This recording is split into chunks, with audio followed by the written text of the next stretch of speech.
I turned a spoiled brat's $60,000 Porsche into scrap metal. Sometimes the quiet neighbor you underestimate is the one who has been documenting your every move. That's me, Michael Smith, 42 years old. I live in what's supposed to be a quiet suburban paradise called Meadowbrook Heights. Assigned parking spots, HOA rules. Everything neat and predictable until a spoiled 20-something started parking his cherry red Porsche 911 in my paid spot every morning. I'm scratching my car on purpose. At first I thought it was arrogance. Then I realized it was something darker. And what I uncovered next changed everything. Not just for me, but for an injured veteran, and for our entire neighborhood. What would you do if someone destroyed your property every day and got away with it? Let me paint you a picture. It's 7 a.m. on a Monday in March. I'm late for work, coffee cooling in the cup holder of my Toyota. My spot number 23 is blocked again. Same car, same entitled kid. He climbs out in designer clothes, swings his door into my car, SCRAACH, and smirks. I'm out of my car before I know it. You just scratched my car. Oops, he says. His parking's tight. Maybe you should learn to park better. 10 years as a mechanic before becoming an accountant taught me the difference between an accident and a message. This was a message. I'd already paid extra for that spot for 8 years. My blood pressure spikes.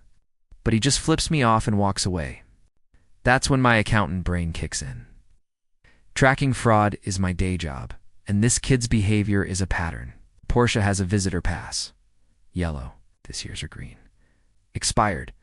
Why would someone with an expired pass feel entitled to resident parking? When I confront him at the mailboxes, his confidence flickers. Mom handles the paperwork, he mutters. Enter Laura S., our HOA president. Mid-40s clipboard, always in hand, power suit energy. Is there a problem here? She asks. I point at the car. He's in my assigned spot. Expired permit. Her smile doesn't reach her eyes.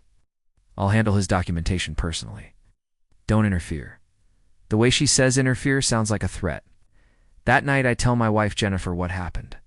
She's a high school teacher, seen plenty of entitled behavior. Are you sure it wasn't an accident? She asks. I watched him do it, I reply. Door, scratch, laugh, walk away. I can't let it go, so I start treating it like a case. Photos of the scratches, timestamps of parking violations, copies of expired permits, like building a fraud file. Then I notice something else. He guards that Porsche like it's a state secret. Hushed phone calls, watching kids who get too close, acting like someone hiding something bigger than a parking violation. Next stop, HOA office. Can you verify this visitor permit? I ask the secretary. She looks nervous. All inquiries go through Laura now. Why special protocol for one car? Neighbors whisper. A retired nurse tells me Laura warned her about harassment charges if she talked about the boy's car. Who threatens residents over a parking discussion? I call my old friend David, an auto shop owner, with access to VIN databases. Got a suspicious Porsche, I say. Expired permits. Strange behavior. Can you check a VIN if I get it? Bring me the number, David says. Funny you mention it. A veteran client lost a similar Porsche to thieves 8 months ago. Stolen car network. My stomach tightens. Social engineering 101. Make the target think they're helping you. Next morning, I approach him with a friendly smile. Beautiful Porsche. What year? Shopping for my son's graduation gift. He hesitates but opens the passenger door. I admire the dashboard while memorizing the VIN through the windshield. 2 minutes later, I have what I need. David calls hours later. Michael, sit down. That VIN matches my veteran friend's stolen car. Staff Sergeant Miller. Stolen during a VA appointment. My hands actually shake. This isn't about a spoiled kid anymore. It's about someone who served our country and had his recovery symbol ripped away. Next day at David's shop, I meet Miller. Dress uniform. Cane pride in his posture. I thought I'd never see her again, he says quietly.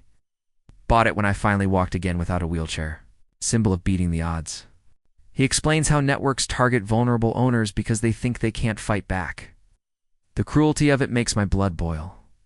I ask him to hold off contacting police a few days. I want the HOA president publicly exposed, I say. Otherwise she'll destroy evidence. He studies me, then nods. Roger that.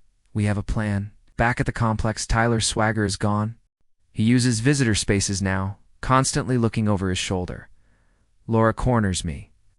This ends now, or consequences will follow. Neighbors bring me half-burned papers from Laura's deck. Bank statements. Guardian paperwork. Money transfers from Tyler's trust fund to Laura's accounts. For the first time, Tyler approaches me, looking scared. Maybe you should stop asking questions, he whispers. I don't want anyone getting hurt. Hurt how? He won't answer. Walks away. Packages delivered to Laura. Strange men at the storage unit. Neighbors reporting foreign language phone calls. This is bigger than one stolen car. Saturday morning, an emergency HOA meeting notice appears under every door. Urgent community safety concern. Mandatory attendance. The room is packed. Laura stands at the front, projecting grainy footage. A figure with a camera near the playground. Michael Smith has been conducting unauthorized surveillance, she announces. Every head turns to me. My stomach drops. She's reframed my evidence gathering as predatory behavior. Parents pull their kids closer, but she makes a mistake. David stands up. That surveillance video is fake, he says. He points out impossible shadows, wrong background trees, digital composites. He projects his own analysis. Someone fabricated this footage to frame Michael. He's been investigating stolen cars, not children. The room buzzes. Doubt spreads. Looking at Laura differently. Her confident mask flickers. This is where your full story would continue. Toward exposure, arrest, you can extend with a staged reveal, news coverage, or a confrontation scene depending on your next upload. Ever felt like you were about to uncover something huge but weren't sure you wanted to know the truth? Drop your thoughts in the comments. What would you do if your HOA tried to frame you to protect a stolen car ring?